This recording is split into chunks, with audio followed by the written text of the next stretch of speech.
I'm gonna go back to Like, Microsoft Edge. all right, so while you're doing that, hey guys, welcome back to another episode of Let's Long Yo, are you Podcast. kidding me?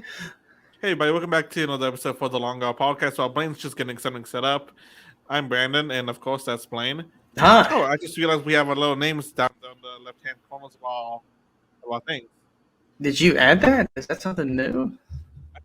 I'm not sure if it's, but I didn't do that. I think it does it automatically now that we're using banners and all that too. Now that we're using what? Banners and all that. Oh, Like, yeah, but that's cool. I'm So while down for Blaine's that. getting something situated real fast, let me tell a little story real fast before we get into today's episode. So, probably around the beginning of the new year, I had an interview for a new job. I haven't heard back from the company, so I'm assuming I didn't get it. But anyway, so right before the day before I had my interview, uh, I went to go shave. No, yeah, it was like a day or two before the interview. I want to go get a haircut, and then also she and my barber, she ended up shaving my beard too. And then the next day, I had to record my other podcast with our friend Jonathan. And like right before we were about, he was at my house probably 30 minutes before we ended up recording. Like right before we were recording, I looked at him and said, "You know what? I'm surprised." He says, "Surprised with what?" "You have not mentioned anything about my haircut or the fact that I shaved." And like for people that know me really well, they know I shave maybe once every 3 years with my beard off. Mm-hmm. And like Blaine can say that's not an exaggeration. Probably like 2 or 3 years I ended up going clean face and then redoing it. Not very often. Yeah, it must be because I'm just lazy. But anyway, he stood at me for a good minute and he's like, "That's what it was. I've been trying to figure out what was different about you for the past 30 minutes." So he knew something was off. Something felt off to him. He could not figure out what it was until I pointed it out. Then he was like, "Who are you? What have you done with Brandon? Blah, blah, blah." Because, again, not something I typically do. No. Yeah, yeah, Brennan. Well, they know what you look like then, because the last one, you did have the beard. Yeah. This is the first time, well, technically the second time since I sent a video yesterday with my face to our group chat and you saw it. Yeah. So, and look at me. Look at this. I Yeah. don't grow a full We've beard kind of switched like roles a little bit. that. we switched roles a little bit. It didn't grow like I just Brandon's. thought that would be a little funny story to tell. I don't want it I to thought grow that like would be a little Brandon's. funny story to tell while you were getting your stuff ready. It looks like you're ready now. Yeah, I think I made it. Oh man, I should have got. Oh, I have the dock here. I was thinking like how I should have had my phone because I'll use my phone to have the dock up. Can you hear that click? Barely. Like if you didn't say anything, I probably would not have noticed it. But now that you said something about it, I focus on listening to it, so I hold it. Well, I was curious. Wait, guys. Continue. Wait, you should wait. Wait, guys. Well, I said, "Well, you guys." Oh. I was just pulling myself down to the bottom of the dock. All right. So Today's episode is. Okay, go. I was kind of hoping you'd read that. How to save money in 2022. Well, I thought I'd cut you off, so I didn't want you to I'm not trying to do that out here. Yeah. So how to save money in 2022. We're going to go over like 4 little things the video said you should do to save money in the new year, give our opinions about it. Let me pull that up real fast because I have it on right here and I didn't have it set up. See, that's what I was doing. Oh, wait, now it is on my phone. I put my phone on the charger, which is behind me. All right, the first thing they say to do is if you're trying to save money through budgeting but still carry a large debt burden, what you should do is start off the debt. Oh, yeah. See, I'm remembering the stuff on it. I'm just going to leave my phone back there. You're going to guide this, Brandon. Yeah. This one's really good because this is stuff that we've talked about this point, we've talked about it in a lengthier segment versus in this super concise point here. And because we talked about saving and paying off high interest debt, which we have talked about before. Yeah. And, the importance of doing that. But it says if you're trying to save, you're having difficulty, start with the debt. Because like we've talked about in the past, do the debt first because that's like not only are you saving, you're instantly like making money on that. And because as you were paying down the high interest debt, because it's costing you to have the debt, and versus just having money in a savings account is losing money due to inflation, which we've mentioned before. So paying off the debt is like instantly paying you more money than it's worth because it's not going to cost you as much money. I just want to make one correction. You said difficulty. I didn't say that. I said through budgeting. No, okay. But like, still same thing. Basically exact same thing. Still basically the same thing you said. It's Honestly, not the that is easiest right. Like, thing. that's one of the big things you have to do is whenever you try to save money is like try to get rid of your debt as fast as possible without like, screwing yourself over on your other bills, because once you get that taken care of, you have more availability with money and all that, and that's boom, like, then you have, I have X amount of each month left over for me. You don't have to worry about, the interest keep on stacking upon that, and keep on making it go higher and higher and higher, just like you Especially said. with credit cards. Credit cards can be the greatest evil, and they can be a significant good. But I was gonna say a double-edged sword, but basically same thing you said. I mean, really is a double-edged sword. And but like literally to people, I mean, it can be the devil, and some people completely view it as the devil, and other people, it's like, I mean, not really. Like, I don't think it would go as far as like a savior, but like it's a tool, just like anything else. As a human, we've evolved to use. It's a tool if you're smart to use it in the right way. And so you be very careful with that high interest credit card debt. And because that stuff is like APR max is 22.99 or 24.99. I think it's Oh, I'm 22. not 100% sure. And max APY, APR for a year. Because of the government, they said y'all can't screw them that hard, even though it's pretty hard. But I think the max is 22.99, 23.99.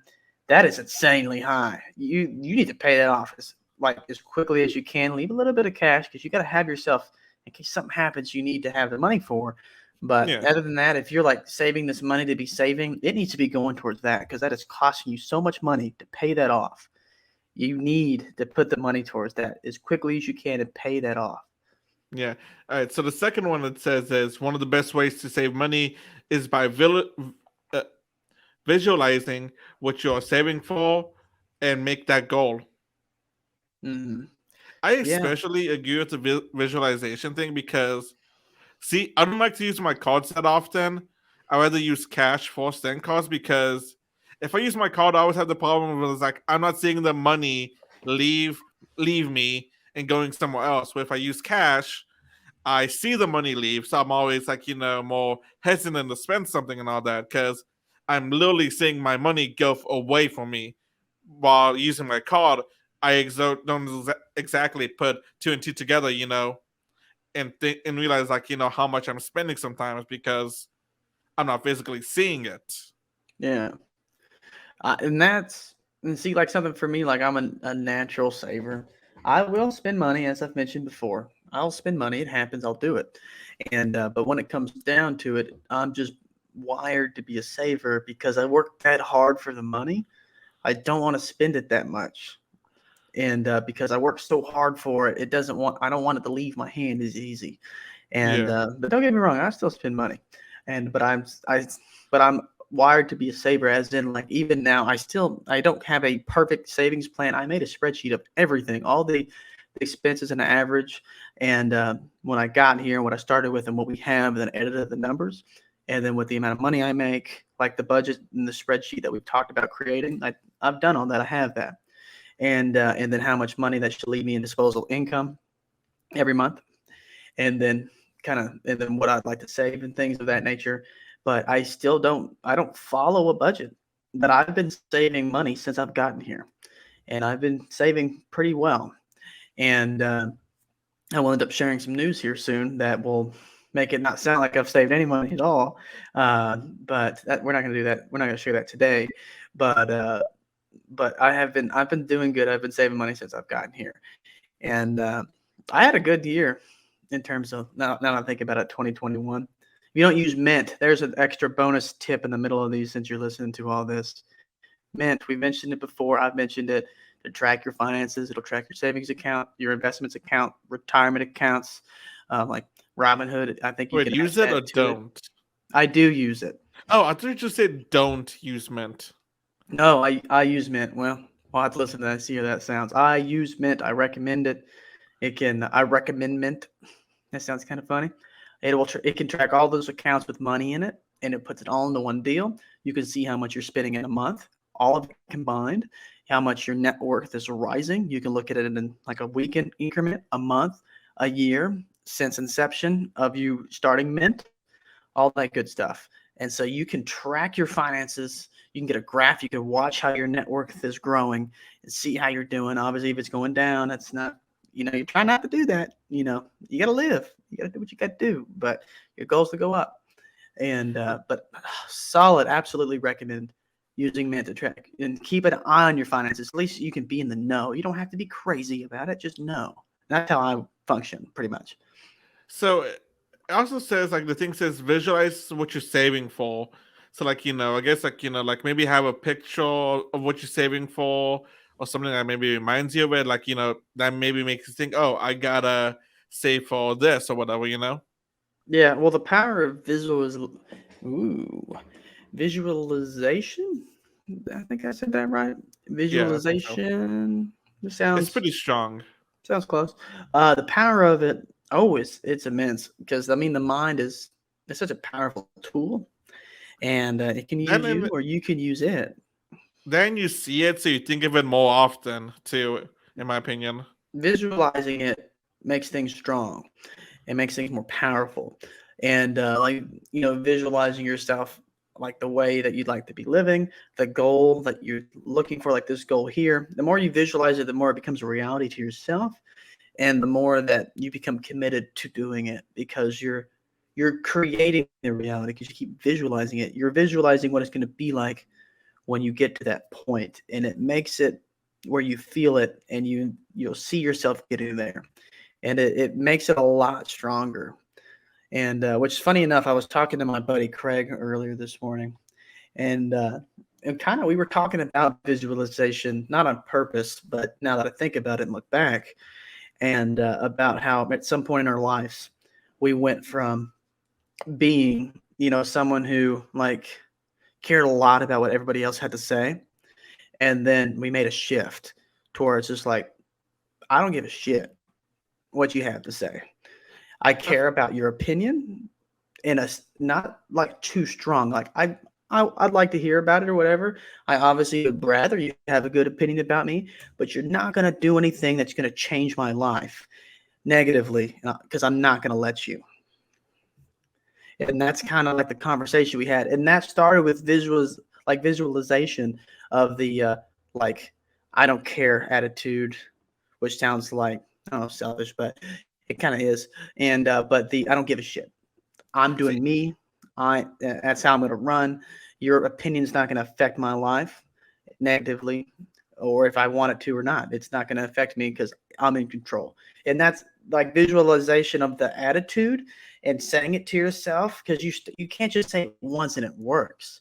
This is just like the same thing as a visualization of the goal that you want to have. You keep reminding yourself of what it is, and it starts to set in stone, and you're etching it into the stone. You're writing your page, and then finally it's one page of your book, and it's in there, and then now it's you. And so visualization is such a strong tool. If you use it, you got to keep using it though. You can't just do it once. Okay, I want to before we go on to the next thing, I kind of want to add on to that. I feel like for most people, like between middle school to like some point in college, you care a lot about what other people think about you. But at some point, I think this goes for almost everybody. You're like, why do I care when well majority of people care about how I look or like stuff like that? When I'm either when you kind of like realize it's like A, I don't know them, or B, I may not see them again, may only see them one time. Why should I care about what they think? And we only Hmm. tend to give a we only tend to care about and highly respect maybe like 3 or 4 people's opinions on us, and maybe just let those influence us and all that. Yeah. This is only like I think only like a certain amount of people that opinions I actually genuinely value, and if they say that's a bad idea or a good idea, that would really affect the way I look at it. Hmm. I'm gonna say everybody else, I'd be like, okay, I kind of get what you're saying. Maybe you change my mind, but most likely not. There's only Yeah. like maybe a couple of people that like it's like I'm like, hey, how do I look? They're like, oh, you look like crap. I'm like, I'll literally be starting to look at myself and be like, really? Or they're like, oh, you look good. I'll be like, all right, sweet. Only like probably like 3 or 4 people that actually have that effect. Almost everybody else, Uh, I'm like, eh. you're like, And "Ah, that's okay. why I think, like, kind of like you guys realize, like, oh, we kind of went past that point where we care what everybody thinks about us. Especially whenever you're in high school, that's like a big thing. Yeah. And but honestly, and I think Craig is on the similar standpoint as I am because it's to a certain point, but I think ours is stronger than the average individuals, at least the people that I'm nearby.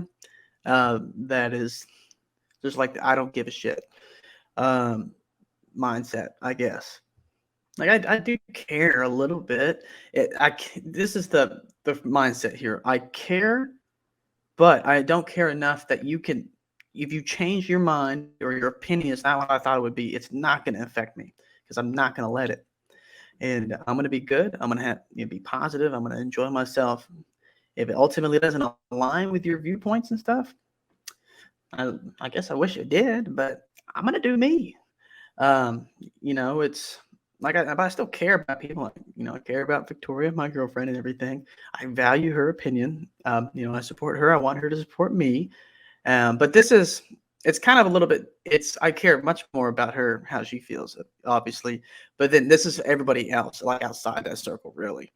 And that's like my parents. I care about their opinion and stuff like that. But it's my life, and you figure this out when you're really young. That they're wanting to do certain things and they want what's best for you, yeah, but it's in their vision, and their vision isn't always your vision. And at some point you figure that out, and some people don't, and they try to live in the vision of their parents, and it's not what makes them happy, and it's a problem because nobody reached into that person and said, hey, it's okay if it's not the same vision. And so like some people, they just don't end up getting that lesson and or that knowledge to know that it's okay that it may not be the same. It sounds Yeah. like I've went completely against everything my parents have wanted for me, and that's not true. Not even close. I'm probably I'm doing exactly what my parents probably would have hoped I would have done, besides living in an apartment and wanting a house. But the market said a little bit otherwise. I can still afford it right now if I really wanted to, but God, I don't want to spend. I don't want to buy a $370,000 house. Yeah. Um, but I mean, other than that, and obviously having a motorcycle, I think my dad's happy. He's never said it, but by his demeanor, because if you're around your father your whole life, you get to know them. I think he's happy that I'm happy to do what I'm happy to do, and he wants me just to enjoy. And so obviously be safe. But yeah, my mom definitely hates it, absolutely hates it. So makes me a little bit of less of that model child because of the motorcycle. But other than that, I think she hates it, but she's good with everything else. But that's a completely different reason, though, why she hates it. Yeah, she just hates it. All right, so number 3 is honestly, I think this one, after like the little side tangent we have, number 3 is Yeah. I think it's a little. I think this is just being penny pincher. Like I don't know if you Hmm. ever seen the videos, but it's a guy that literally does some really stupid and crazy stuff to save every penny he has. To where like it is super weird and super crazy, and like way, way what's the one I'm looking for? It's Like kind of like way, excessive. way out there, excessive. Yeah, kind of like that. It's hyper excessive. Yeah, it will make you seem like you splurge a lot. Yeah. Like that's the kind of, I don't know if you've ever seen these videos. If I find it, I will send it to you. But it makes the way you save money, Blaine, makes it seem like how can I like I spend money? Because Hmm. compared to you and me, I spend more money than you probably. So kind of I make would, it seem, I don't I know, it kind of guess. make you the way you save money and all that. It makes it seem like completely normal, and then like Hmm. I'm just trying to do that level. It's like the way you save money, and the way he saves money. Like you're like a 0 on his scale probably. Oh God. Well, yeah.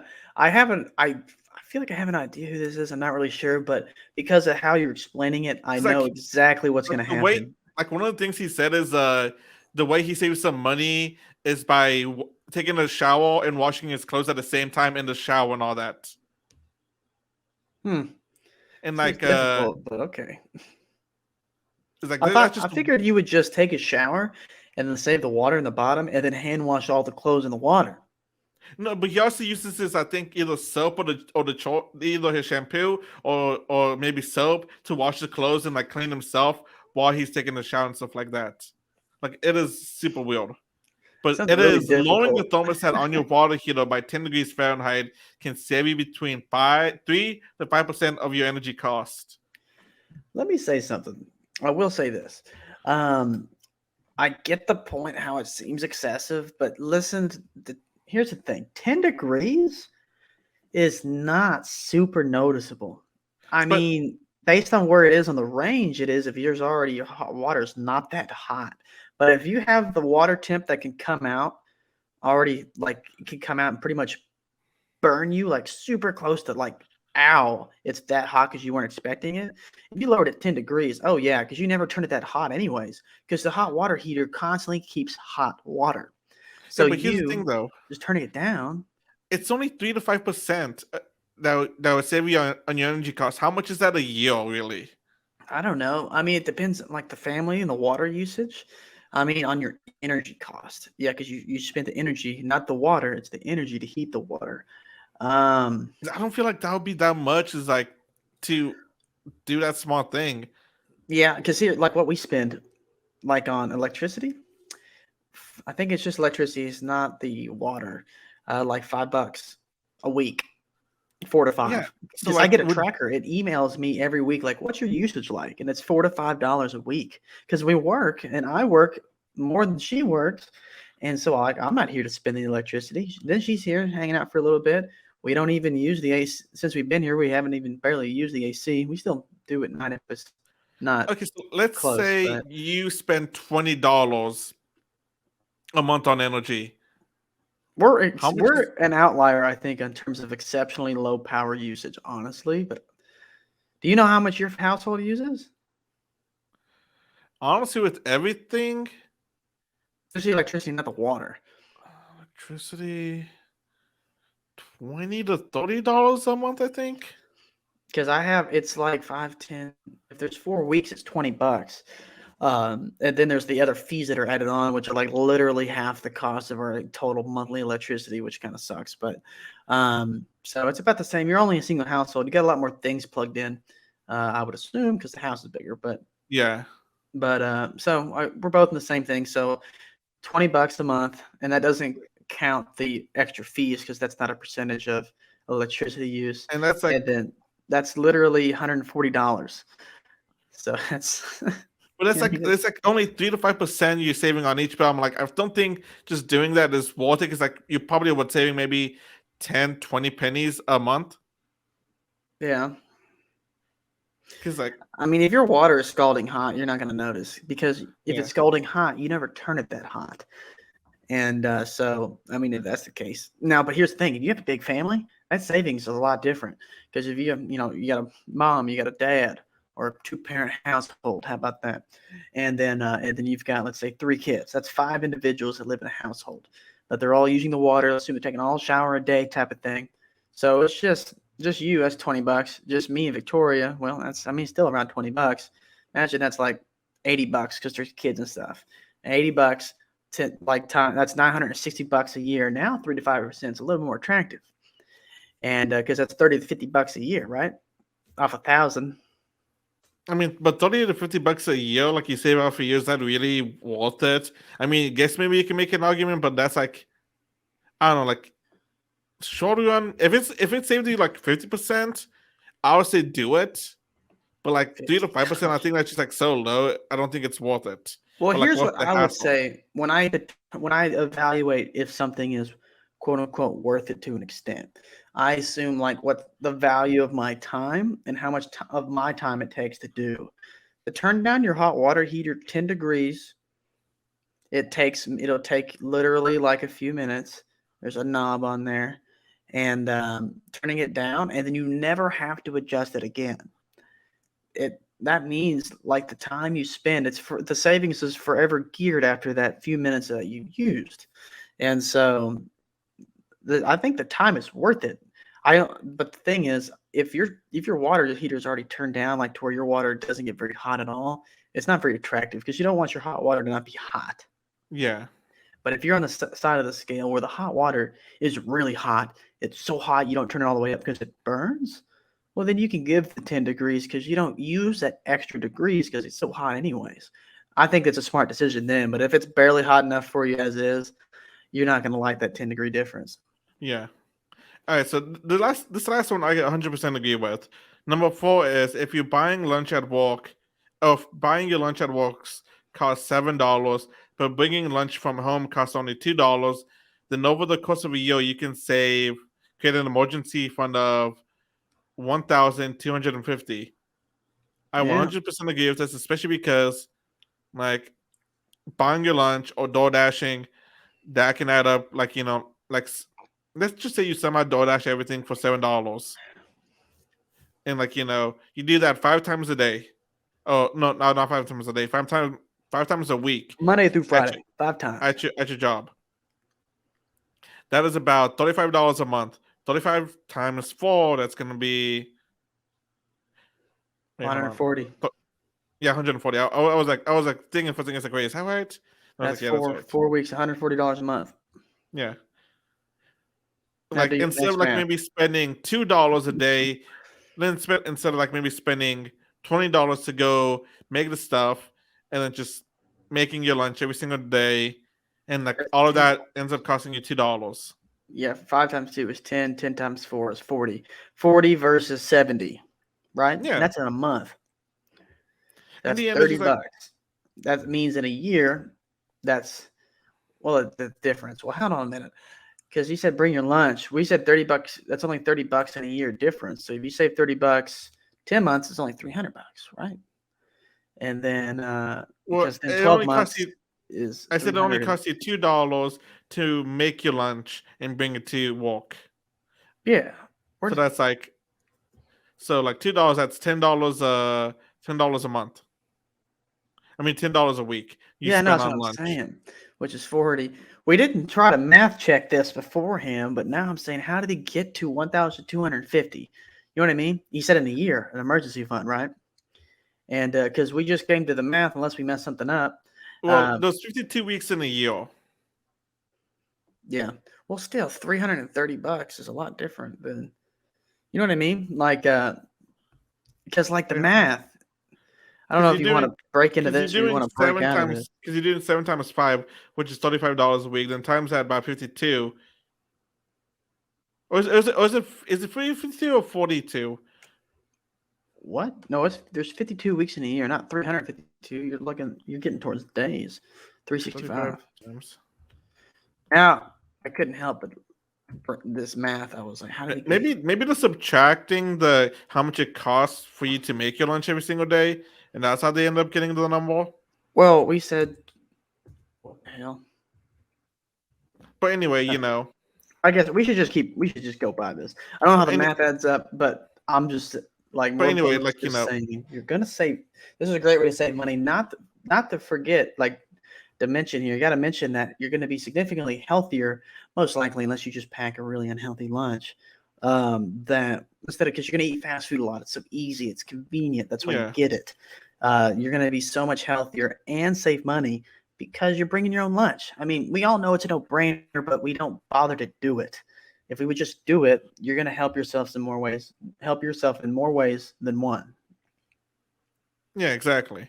In the end, that's just honestly, trust me, as somebody that used to go out and take food and DoorDash, I was spending a lot of money on lunch a week.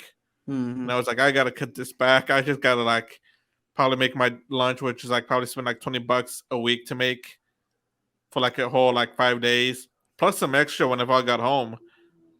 Yeah, it's worth it. Make extra. It makes it easier to have more food to eat. Yeah. Meal prep. We're not talking about that though. But there you go. Yeah, anyway, honestly, I think majority of them of these is an excellent way to save. And the thing I would probably resonate with the most with is the visualization, because that's how I tend to work whenever it comes to money a lot. Because I'm more of I see it leave me and I'm like, no, come back. It's gone forever. Yeah. Visualization is a strong tool. It'll help you get to where you want to go. and so use it. Yep. All right, Blaine. Can you let us know? Can you let them know where they can find us on Instagram? Of course. So you can check us out on Instagram at For the Long Haul Podcast, or if you want to shoot us an email, sponsorship information or anything like that, if that's your preferred method of communication, that's fine too. FTLHpodcast@gmail.com. Looks like For the Long Haul, FTLHpodcast@gmail.com. Now it's easier to see because it's on the screen, and so it doesn't have to sound confusing because I'm sure sometimes like saying FTLH is like, what was that? Yeah. And Alrighty. so we got it. Alrighty, guys. Until the next episode, you guys have a good one. Stay frosty.